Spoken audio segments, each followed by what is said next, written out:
1011 FM and 1310 AM. It's Wednesday, April 27th. Good morning. I'm Andrew Boyle. Right now in Ottawa, snowing and 1 degree, overcast 2 degrees in Smiths Falls. And here's what's making news in Ottawa and the Valley.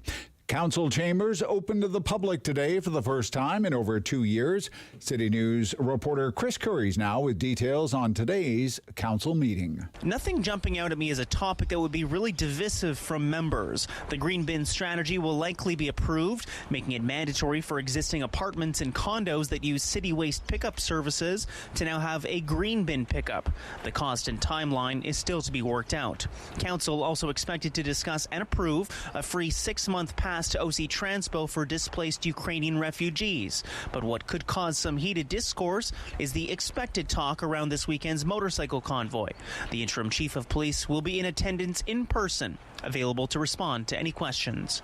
Chris Curry's City News. Now, one local group feels the city and the police force are not doing enough to protect all citizens from this rolling thunder motorcycle protest. Horizon Ottawa says Ottawa police may have blocked off a section of downtown to protest vehicles, but they failed to cut off some nearby residential neighborhoods. The group is calling on the city to block off protest traffic from places like Vanier and Overbrook over the weekend. The group started a petition. It has at least 1,200 signatures demanding City Council act against the rolling thunder convoy. City News time 9:02. Ottawa fire battling a commercial blaze on Cleopatra. It's a 2-alarm fire in a large building in the area of West Hung Club in Camelot. Firefighters arrived. They saw flames and smoke coming from the roof at the back of that building. Now your forecast. Here's meteorologist Jill Taylor. For Ottawa, the Valley, Smiths Falls will start with some light rain, even some flurries at times this morning. Brisk wind, otherwise quite a bit of cloud through the day. A high 7 degrees. Tonight, rather cold, down to -2 and mainly cloudy. For today, the high 7. And right now in Ottawa, snowing and 1 in Smiths Falls, it's 3 degrees. Russia is acting on its threats and halting gas supplies to some European countries today. Polish and Bulgarian officials saying Moscow is cutting off natural gas supplies to their countries. This after they refuse to pay for gas in rubles, something Putin has been demanding for weeks, in a move widely viewed as an attempt to prop up the Russian economy because of sanctions. The EU reacting to Moscow's decision to cut off supplies, calling it unjustified. Inez de la Quatera, ABC News, at the Foreign Desk. Now, the British Defence Ministry's latest intelligence update says Ukraine is retaining control of the majority of the airspace and that Russia has failed to destroy Ukraine's air force or suppress its air defenses. Its assessment states Russian air activity is focused on supporting ground forces in both southern and eastern Ukraine. It also believes most airstrikes on Mariupol are probably being conducted with unguided bombs, which are difficult to target and increase civilian casualties. City News time 9:03. Ottawa police, along with provincial officials, helped a commercial vehicle spot check. 32 were stopped and inspected yesterday, and almost half of them were taken out of service. 15 of 32 vehicles temporarily halted due to everything from licensing issues to major defects. One driver was also suspended as well. A total of 38 charges were laid. I'm Andrew Boyle for News Anytime. Follow up online at ottawa.citynews.ca.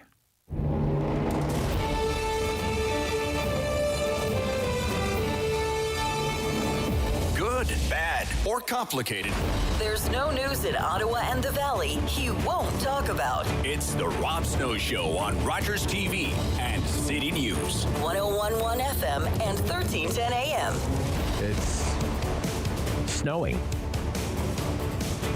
on April 27th.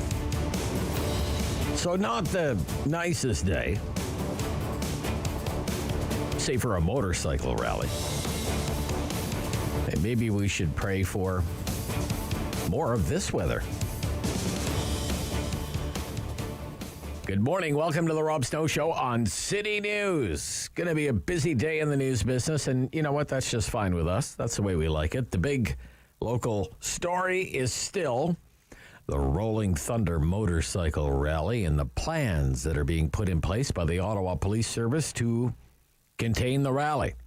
And that's going to consume a lot of our program this morning. It is City Council Day. And we have been told by city officials that the interim Ottawa Police Chief, C. Bell, is going to have a briefing at this morning's City Council meeting.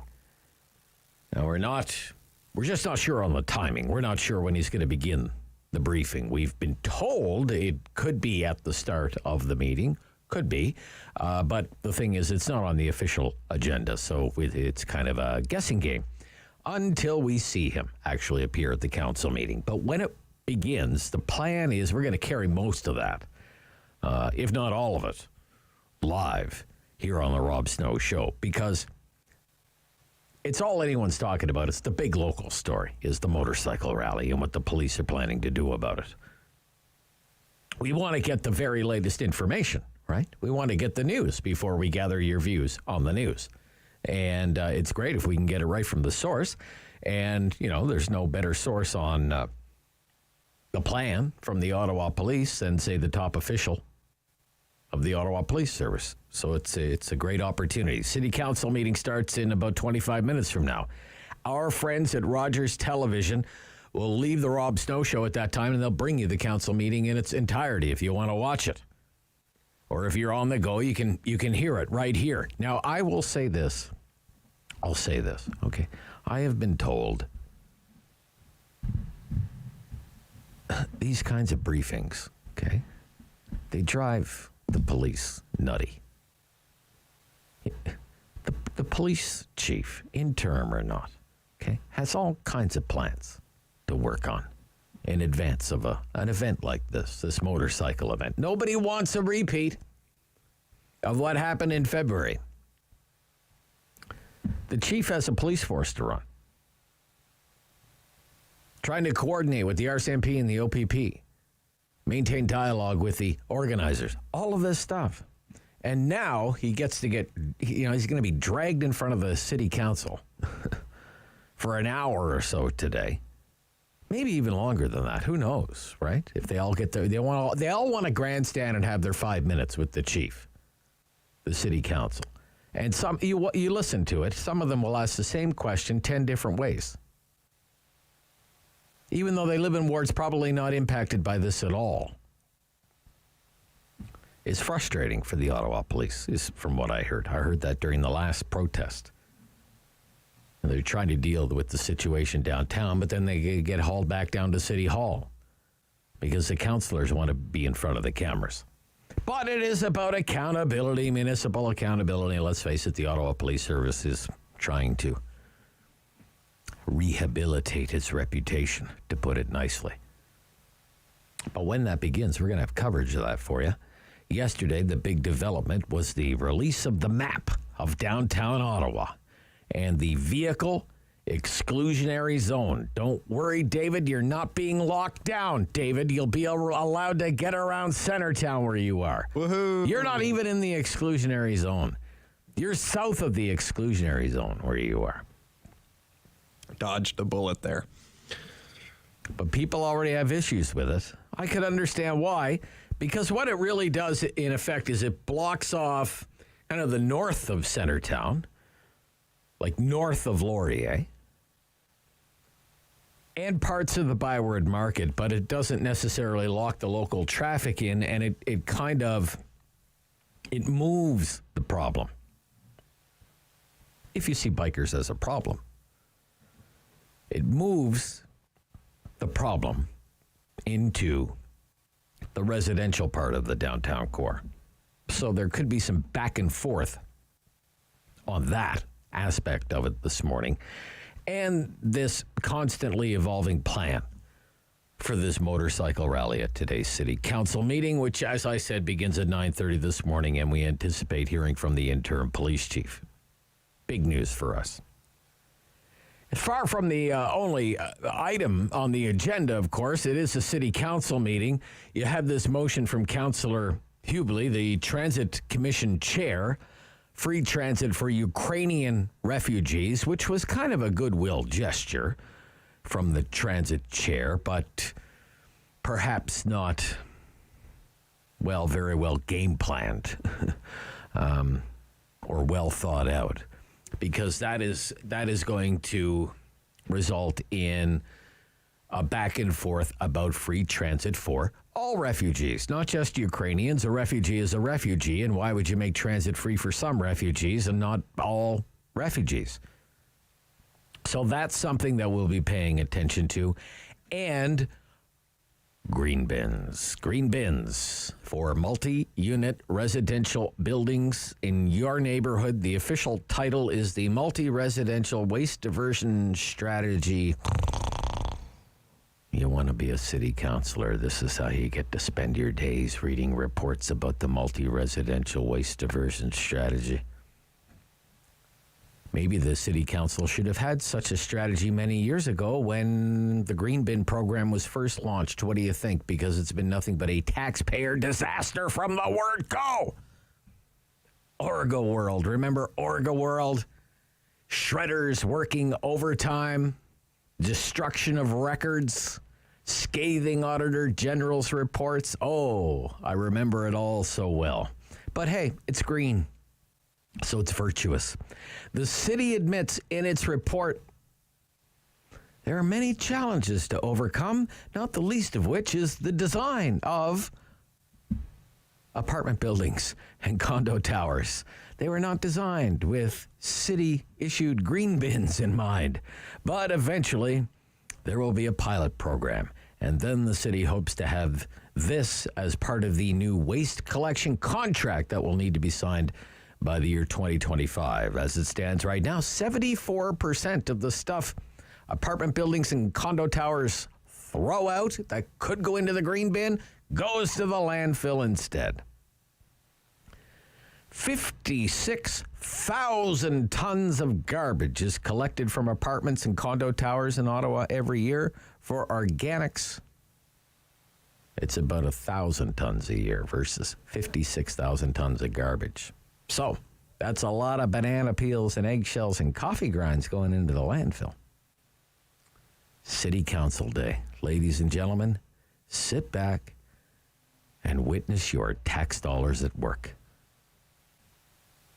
Also coming up on the show this morning, we'll score our political fix from a pair of great political people. Gary Kellers with Strategy Corps used to work for a guy named John Baird. Carl Boulanger is with Traxion Strategies. He is Traxion Strategies. He used to work with a guy named Jack Layton.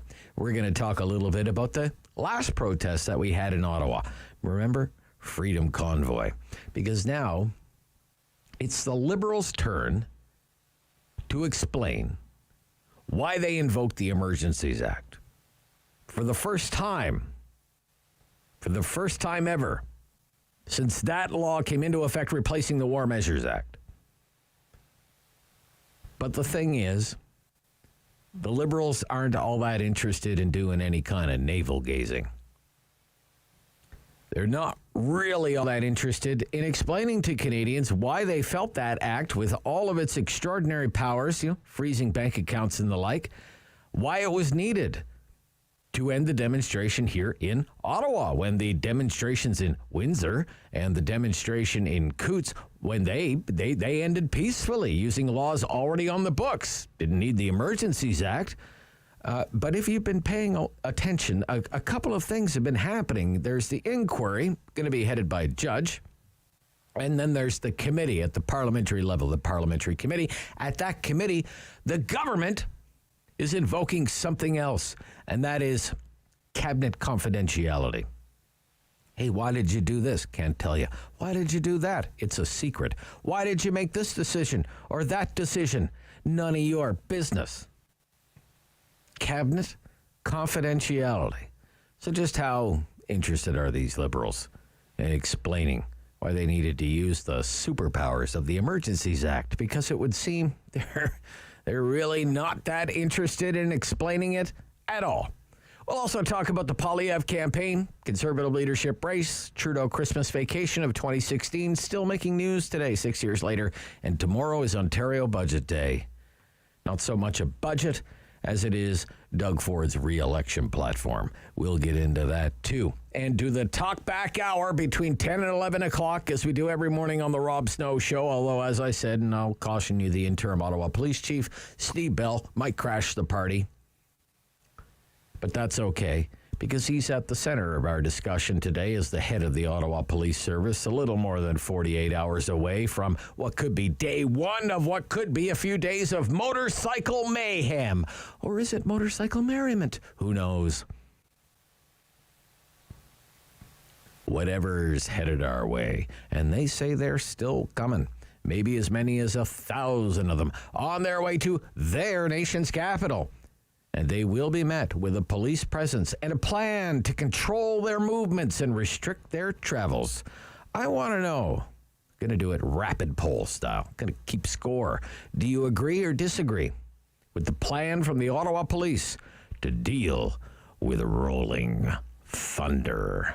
This is the Rob Snow Show on City News.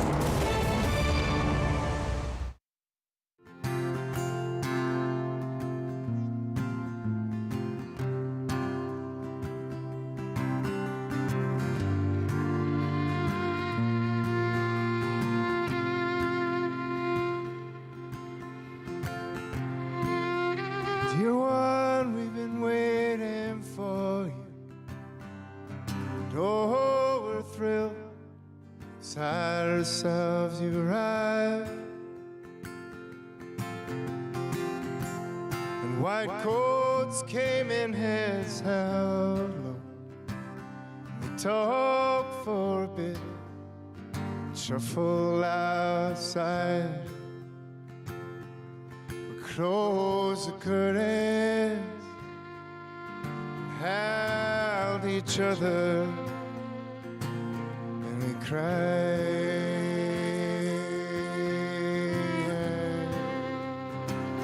and said hello at the same time as we said goodbye.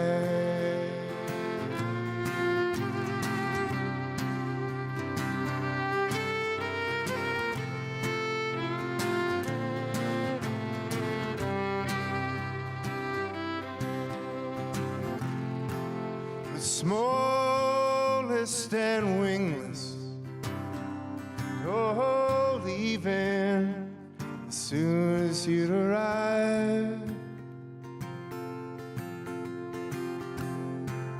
Sadness is love wasted, with no little heart to place it inside. Close the curtains and held each other and cried.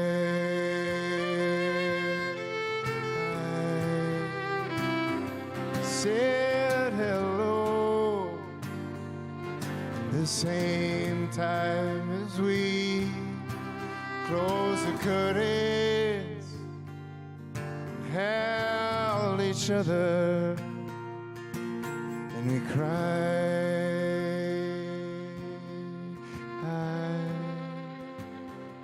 We said hello at the same time as we said goodbye.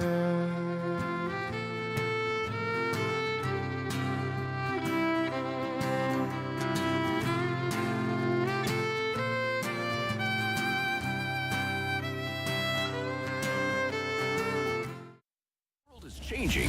So keep up with Rob. The Rob Snow Show returns on Rogers TV and City News, 101.1 FM and 1310 AM. Okay, beginning our coverage again here on the Rob Snow Show. The City Council meeting starts at 9:30. There will be a briefing this morning from the interim police chief, Steve Bell, in advance of the Rolling Thunder motorcycle rally. We have with us this morning the president of Action Sandy Hill, Susan Cazelli. Good morning. Good morning, Rob. Hi, great to hear from you. Thanks for having me. So you're going to hear from the Ottawa Police Chief this morning at the City Council meeting. Mm-hmm. What are you hoping to hear? What do you want to hear from the interim chief? Well, I think most residents, particularly those in Sandy Hill, would like to know how the road closures, the map that was released, is going to now impact people living in residential streets. Of course, there was a loss of trust in authorities, institutions, government, and as well as police from what we saw last time, from the last occupation by the convoy. And so we're hoping to actually hear a solid plan that mitigates all that we've seen last time around and ensures that we won't see another occupation. Okay. So what would something like that involve?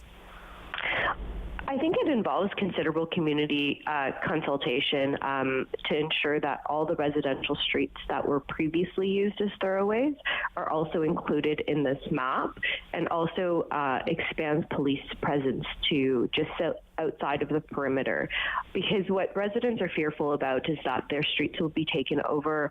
I've been hearing a lot of residents suggesting that they should all go out and park on the street and ensure that, the motorcycles don't have a place to park, which I don't know actually solves the problem. But you do see that it really shows the sense that people do not have trust right now in authorities to control the plan, that they're thinking of taking preemptive action right now. Okay.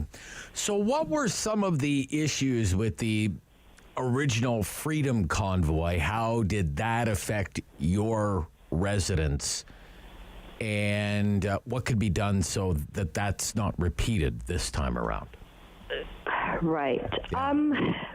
Well, I'm not a protest planner with Ottawa Police, but I can say that right now there's considerable anxiety about Rolling Thunder. It's unclear what they want. They have some very unsavory associates that have said very inflammatory and racist things. Some of them, there's the reports say, were previously involved in the convoy. Mm-hmm. So they state that they want to, have a protest in the name of freedom and in honor of veterans. Certainly, I don't think from my conversations with anyone in the Canadian Armed Forces and in uniform, I certainly don't think this represents the view of the Canadian military. So I think saying that this is about freedom insults most people in Ottawa. I think people in Ottawa are very tired. Everyone appreciates the right to assembly. Certainly people living downtown in Sandy Hill and other parts. We all recognize that occasionally we're going to run into protesters and protest routes. But after the last occupation, people are fearful. They're concerned. They're concerned about the rise of the extremist views in Canada. Of course, like I said before, there's a loss of trust in authorities. And I think after a long pandemic, particularly now that we've seen restrictions lifted, everyone wants to just return to some semblance of normalcy. They want to walk about their streets, go about their business, go dine and shop locally. And we want to ensure that this doesn't disrupt life for everyone. Right. Mm-hmm. Yeah. So looking at this vehicle exclusion zone, Bronson in the west, Waller in the east, and then like Wellington to Laurier north-south, and then closer to your part of the city, you have like Rideau, Sussex, Mackenzie King, all of that blocked off north to Murray Street in the Byward Market. So I gather that one of the worries for residents in Sandy Hill would be, well, what about all the residential side streets? Right? You're you're making this a vehicle exclusionary zone. Mm-hmm. Well, what's stopping them from, say, going on Somerset East, for example, or something like that, right, in Sandy Hill or something. Absolutely. Right? So those are concerns. We definitely want the zones around the schools and our local daycares protected. We want the zone extended to include all the residential streets that are just west of King Edward. Certainly that's what we're hoping to see, but the concerns aren't just about the noise and the vehicles and the pollution, but last time around, in addition to the motor vehicle noise and their speakers, there was considerable public urination, there was public defecations, there were some open air fires, there were littering. And now the city has said that these are things that it plans to enforce via bylaws. But I think residents of Sandy Hill live with some of those issues, particularly public urination, defecation, and littering, quite a bit. And we're hoping to see, even going forward, action from the city that addresses those issues, even beyond the Rolling Thunder. Okay. But are you encouraged at all that the police seems to be more proactive instead of reactive this time. Absolutely. I think they're not going to be caught flat-footed. Certainly, they have a sense of who these individuals are. They have already stated, pretty clear red lines. They've already called in, I believe, the OPP or an RCMP, and some of them are going to be on the ground from day one. So certainly, I think residents are cautiously optimistic that things will work out this time around. Okay. Hey, thank you so much for your time this morning. It's so greatly appreciated to have some neighborhood perspective ahead of whatever is coming to town. Okay. We'll be following up. Thanks again. Bye-bye. Thank you. Take care. Bye-bye. You too. Susan Gazzelli is president, Action Sandy Hill. The last time Susan was on the program, it was in the aftermath of the Panda Game mayhem. You may remember that. So some of our mayhem is locally grown, isn't it? Right? Yes. Coming up right after the news, it's Your Political Fix with Gary Keller, Vice President of Strategy Corps, and Carl Belanger, the President of Traxion Strategies. And as well, coming up on the program this morning, the City Council meeting is, we're now being told that it is starting at 10 o'clock. The City Council meeting. And Steve Bell will start at the beginning of the meeting. He'll start speaking at the beginning of the meeting. He'll lead into a little bit of our talkback hour, but we will carry Steve Bell's remarks, and assuming there's a question and answer period with the councilors, we'll carry that for you as well. So a busy morning of news ahead. Bruce McIntyre from the Eganville Leader as well this morning. With Valley View, we will get the update from up the line. This is the Rob Snow Show, and this is City News.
Number one for local news in Ottawa and the Valley. This is City News, now on 101.1 FM and 1310 AM. It's Wednesday, April 27th. Good morning. I'm Andrew Boyle. Right now in Ottawa, snowing and 1 degree. It's 2 degrees in Smiths Falls. Here's what's making news this hour. Interim Police Chief Steve Bell is set to address City Council this morning on the plans surrounding the Rolling Thunder convoy. It's scheduled to hit the downtown in the next 48 hours or so. The motorcycle protest arriving on Friday, and after the Police Services Board was briefed earlier in the week, councillors will hear directly from Interim Chief Bell on the preparations and the specific control measures that are going to be in place this weekend. We're expecting council to begin about a half an hour from now. Latest figures from StatsCan from the census show last year the number of people over the age of 85. The census done last year, the number of people over 85 expected to triple in the next quarter century.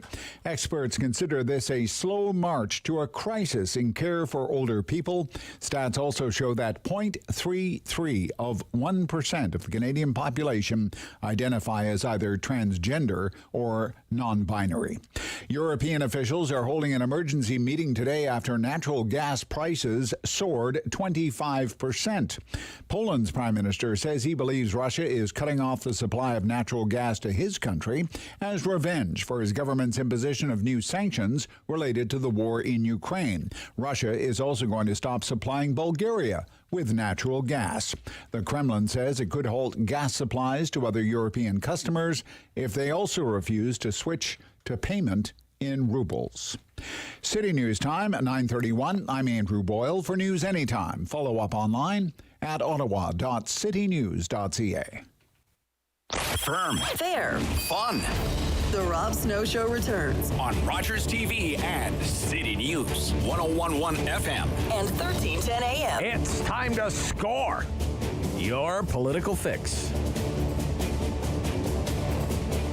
I'm looking forward to this. Gary Keller is here, Vice President of Strategy Corps. Welcome back, Gary. Great to hear from you. Good morning. Yeah, good morning. And Carl Belanger is here, the President of Traction Strategies. Good morning, Carl Belanger. Morning, guys. Hey, great to hear from you. Always good to be on. I'm just looking out the window here, like this weather is just. Who didn't pay the bills? Who didn't pay the bills? What is going on? Needs more carbon tax, I guess. I don't know. I'm just wondering. My vehicle's in the parking lot. I don't even know if I have the snow brush still in my car. I'm just wondering. I did not change my snow tires yet, so I guess that's a blessing. But look, we have a lot to get into. A lot of interesting topics are in the mix this week in federal politics, and if we have some time, we can talk a little bit about some Ontario provincial politics. Tomorrow's budget day in the province of Ontario. So the big story, I think, federally is the investigation into invoking the Emergencies Act for the very first time since that act was created to replace the War Measures Act. This is the Globe and Mail's editorial this morning. If anyone still reads the Globe and Mail's editorial, I don't know. I still do. In print, old school, okay? This is what it says. It's all too apparent that the Trudeau government doesn't want the inquiry to focus too much on its decision to invoke the Emergencies Act on February 14th. What it appears to want is for the inquiry to put as much public attention on those who organized and took part in the trucker convoy that turned Parliament Hill into a giant parking lot for weeks on end. And that is wrong. There may be an argument for some examination of the motives, methods, and funding of the organizers of the convoy, although it wouldn't be a very compelling one. The inquiry should focus on two questions. Quote, was the Trudeau government right when it decided a blockade of downtown Ottawa could not effectively be dealt with by any other Canadian laws, a fundamental condition of invoking the Emergencies Act? And were the extraordinary steps taken by the government under the Act proportionate, such as making it illegal to participate in a public assembly that may reasonably be expected to lead to a breach of the peace and freezing protesters' bank accounts? These are the real questions.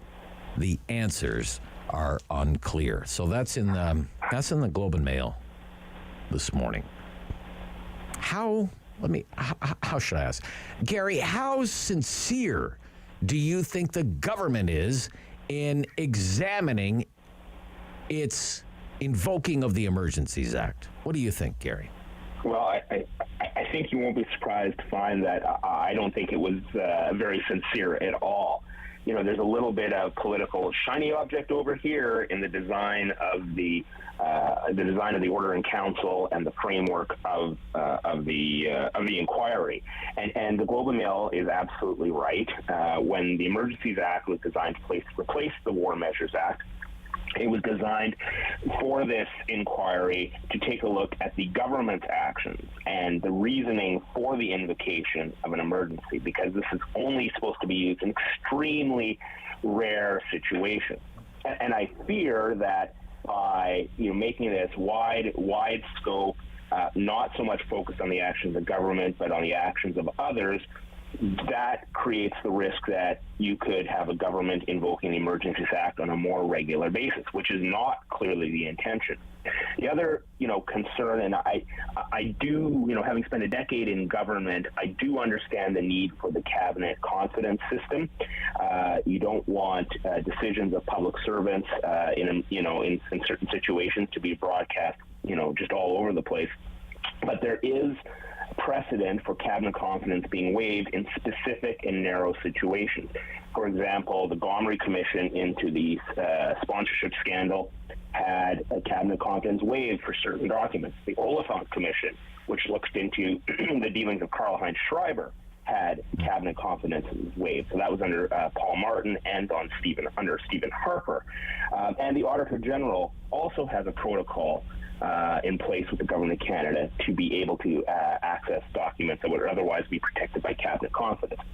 And so the tools are there to do a legitimate inquiry into the actions of the government, but I don't think this government wants that. They want anything else but that, right. And the way this Order in Council is designed to accomplish that instead of actually getting to real inquiry on what happened. What do you think, Carl? Is the strategy here? It's not about us and the decisions we made. It's about them. It's Absolutely. About them, those bad truckers. Absolutely. I mean, when you look at what the Act says that the inquiry needs to look into the circumstances that led to the declaration and the measures taken for dealing with the emergency. There's two clauses there, and the government is the frame of reference that Gary referred to clearly focuses on the circumstances. So that's what they're going to focus on, obviously, and they're going to make sure that Justice Rouleau doesn't get all the tools he needs to get to the bottom of why these measures were taken and the circumstances that led to the measures taken by the government. They will focus solely on the protest and the fact that the police did not do its work. That's what I'm thinking. It's not surprising, really, because it was a sledgehammer used to deal with a peanut, right? Okay. It was a tool that was used because of for political reasons, not for policing reasons, because the other order of government, may it be the City of Ottawa or the Province of Ontario, was not actually doing anything to clear Ottawa. And the federal government was feeling the heat, and they had to do something, and that's the solution they came up with. So politically, it worked. Trudeau came out of that crisis relatively unscathed at the end. Yeah, it did have public support, the invoking of the Emergency Act. It did have public support at that point. Yeah. So that's why he did it, and they cleared the street, and now people, looking back, was it too much? Was it not too much? Most people don't care, frankly. Oh, really? That's unfortunate. But they should care because the precedent was set. And then they may care when Prime Minister Pierre Poilievre calls the Emergencies Act to deal with whatever crisis he decides to deal with. So that's the concern here. Okay, yeah. Do you agree with that, Gary? Yeah? Absolutely. Yeah. The Emergencies Act is to be used extremely sparingly. Well, only if no other law exists. Right. Only if no other law exists. See, this is what's troubled me all along about this. Ottawa was not alone. Ottawa was not the only place facing a protest.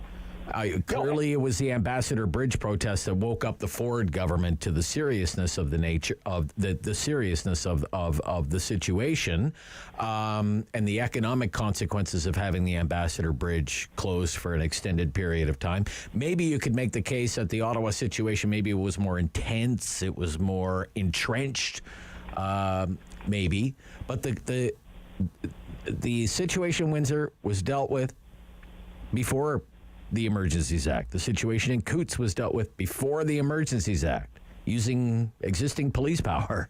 Absolutely. Right. So that's a big question mark, I think, that's hanging over whether it's this committee or the inquiry. Gary. Absolutely. Yeah. Absolutely. And, in the case of the Ambassador Bridge, had it not been cleared before the Emergency Act had been invoked, that might have been a legitimate, because it's a federal border crossing, even though the OPP and the City of Windsor have some policing responsibilities. It's federal infrastructure. The government of Canada, the federal government, controls our borders and what comes in and what comes out, and access to those borders is an economic priority for this country. And so there might, if it hadn't been invoked before it had been cleared, that might have been a different story. But really, to Carl's point, you had this very noisy. And I sympathize, obviously, being in Ottawa, with the need to take action. But I think this inquiry, as Carl says, is designed to look at other things. It's not designed to look at the actions of the government. Okay. And Carl? let's not forget the fact that Justice Paul Rouleau is a former Liberal political aide and a longtime donor to the Liberal Party, which I'm sure had nothing to do with the fact he was picked for this inquiry. Of course not. Don't be ridiculous. Okay, so let me ask you, because here we are about 20 minutes away from a city council meeting where we're going to have a briefing from the interim Ottawa police chief.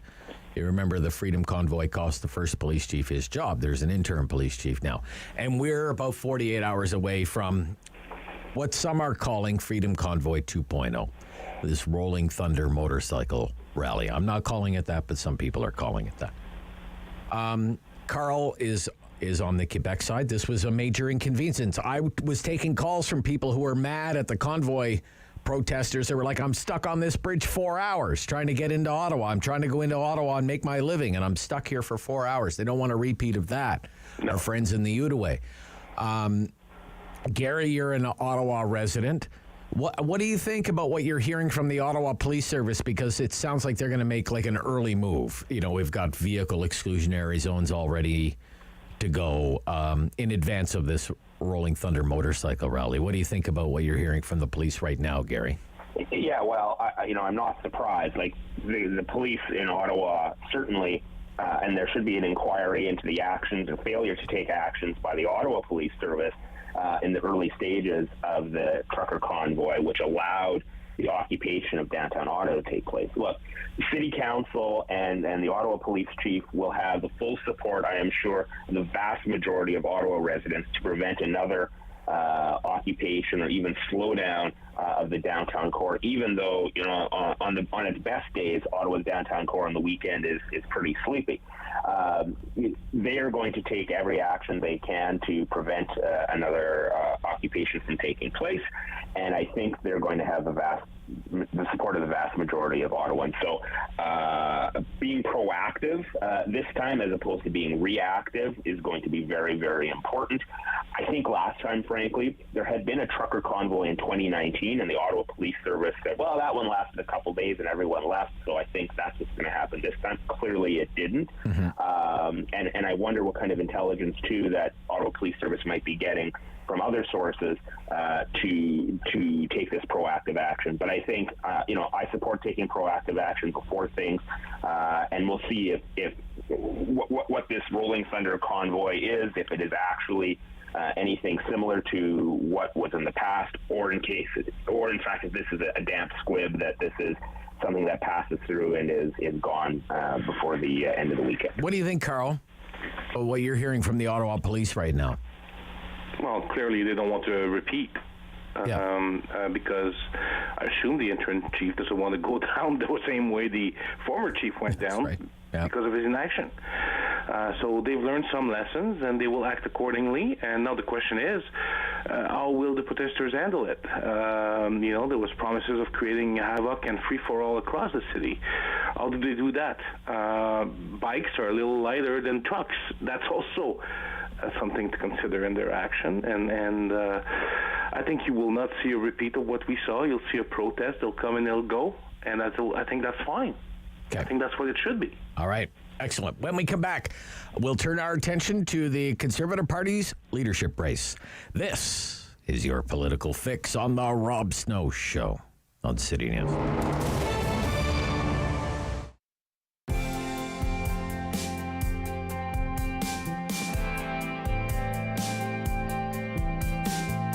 Big crowd here tonight at the Ottawa Civic Centre, the OHL Championship Game 6. Two of the best face-off men in the OHL meeting right here at the Civic Centre. Zenon Konopka against Stephen Weiss. And we're underway as John Zion grabs it, gets across the blue line. Quick shot right on. Zep, no problem. High off the glass, back to center for Ottawa. Sellers, pass up to Bauman. Gets bumped off the puck by Wisniewski. Puck up!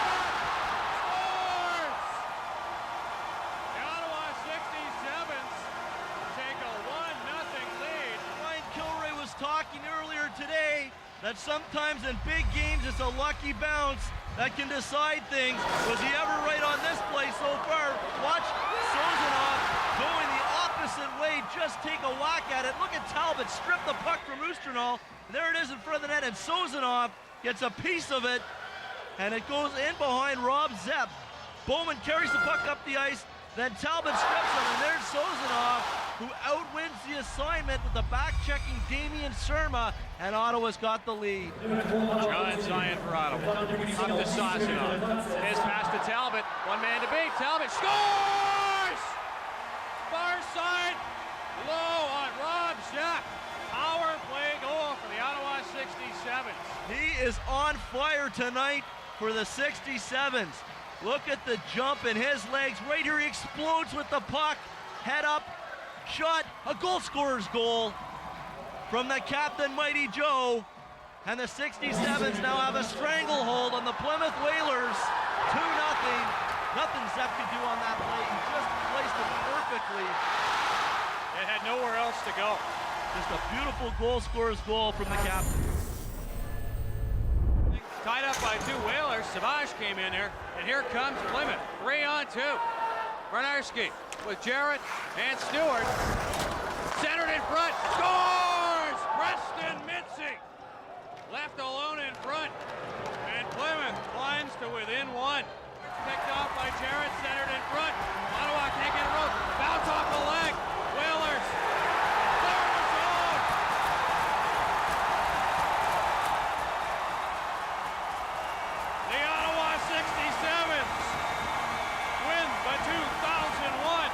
OHL Championship.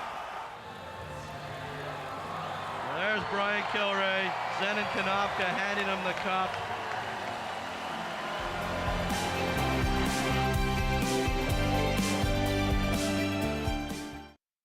Of community opinion.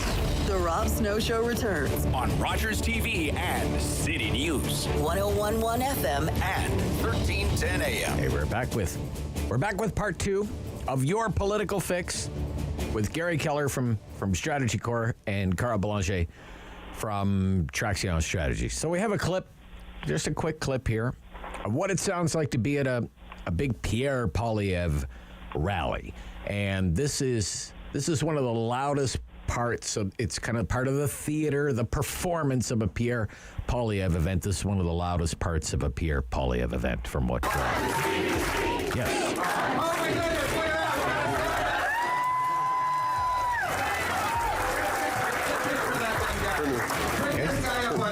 Defund the CBC. That's like the loudest part of the event. Defund the CBC. Now, they're not saying, let's lock up Ian Hannamansing or anything like that, but they are saying, defund the CBC. All kinds of commentary in the political news media. Pierre Poilievre is like Donald Trump. He's brought Trumpism to Canada. Populist politics, simple solutions for complex problems. How fair is that comparison? Gary Keller. I think it's one of the laziest media tropes out there that can be ever employed in Canadian political writing. It was, 4 years ago, it was Doug Ford is like Donald Trump. And then, insert name here is like Andrew Scheer is like Donald Trump in a lot of ways. And now it's Pierre Poilievre is like Donald Trump. I mean, it's just the laziest media trope out there. In fact, Pierre Poilievre's campaign reminds me a little bit of more like Justin Trudeau's campaign for leader of the Liberal Party. How so, Gary? I've heard that too. How so? So, think about a party. The budget will balance itself. The budget will balance itself. We grow the economy from the heart out. These kinds of things. Think about a party that's been in the political wilderness after being in government for a long time, 2 ineffectual leaders, 2 election losses. Along comes a candidate that energizes not just the party base, but is talking about ideas that sometimes politicians don't talk about and attracting people to politics who may not have been previously engaged in the political process. Carl and I have both been political organizers for a long time, and there's been some times you're trying to get 50 people out to an event, and it is like pulling teeth. People have all sorts of excuses. What Poilievre is doing in terms of attracting crowds, you can't fake that. There is something out there. People are interested in what he has to say, and they're kicking the tires about what he has to say, and so they're coming out. And so the thing is, conservatives, when Justin Trudeau ran for leader and became leader, conservatives laughed at Justin Trudeau for a number of reasons, and Justin Trudeau has beaten them now in 3 elections. I think Liberals and the Democrats should also say, conservatives took Justin Trudeau lightly. Maybe we shouldn't take Pierre Poilievre lightly as well. Don't say things like, Pierre will do well if he shows up with his pants on, something like that.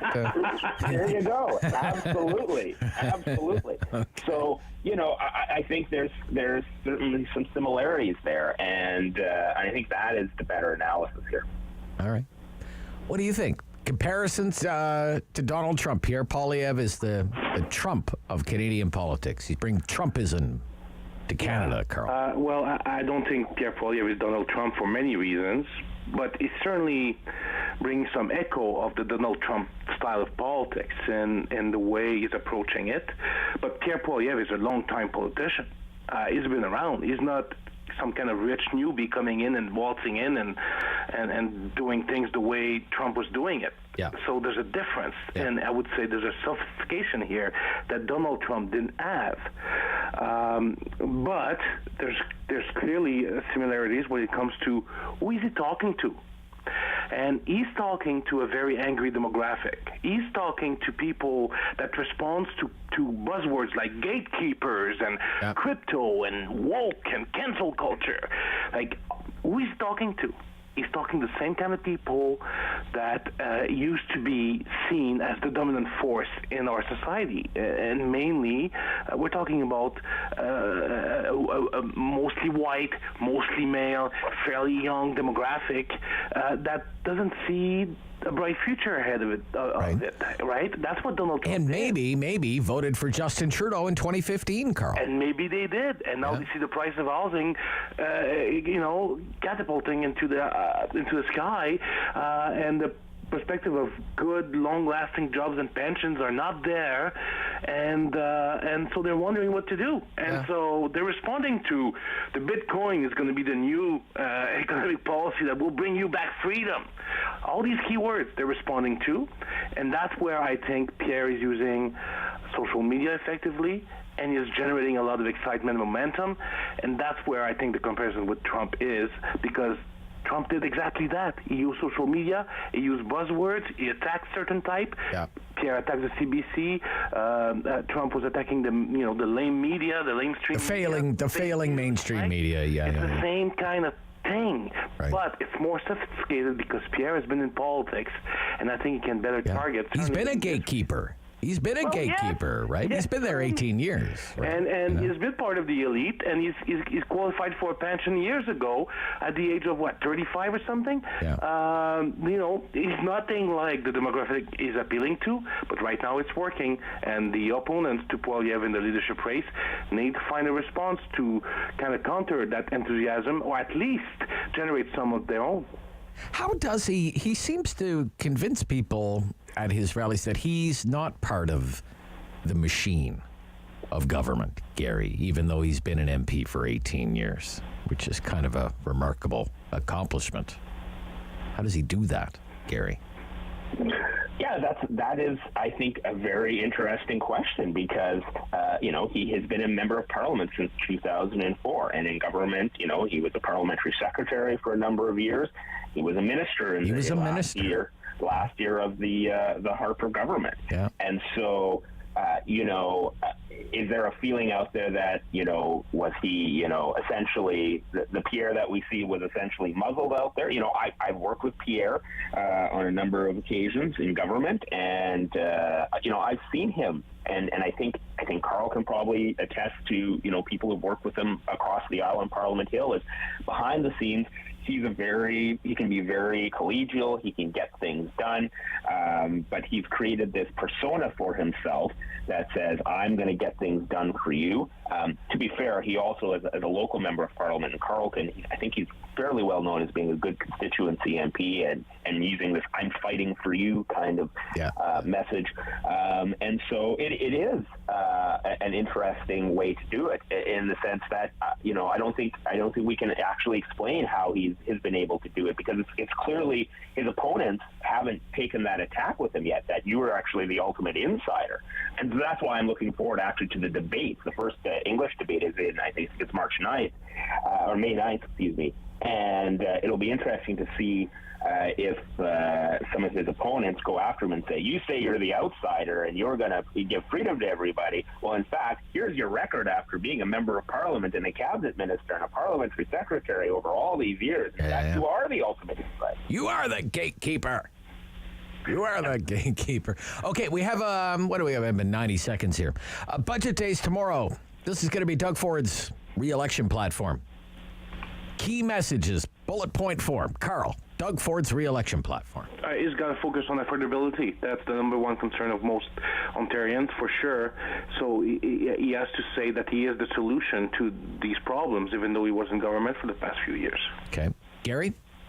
He said previously, I'm the guy who says yes when the other folks say no. We're already seeing the ads out there. Doug Ford of the Ontario PCs, get it done. No matter what it is, he'll get it done. And Buck a beer.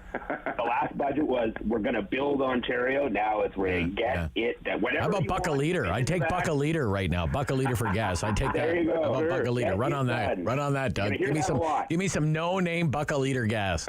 All right. Thank you to both of you. Lots of fun today. Thank you. Yes. Speak soon. Carl Belanger, Gary Keller, your political fix. City Council meeting starts at 10 o'clock. Our friends at Rogers Television will have that for you in its entirety. We will cover the remarks of Steve Bell, and based on... This program is brought to you by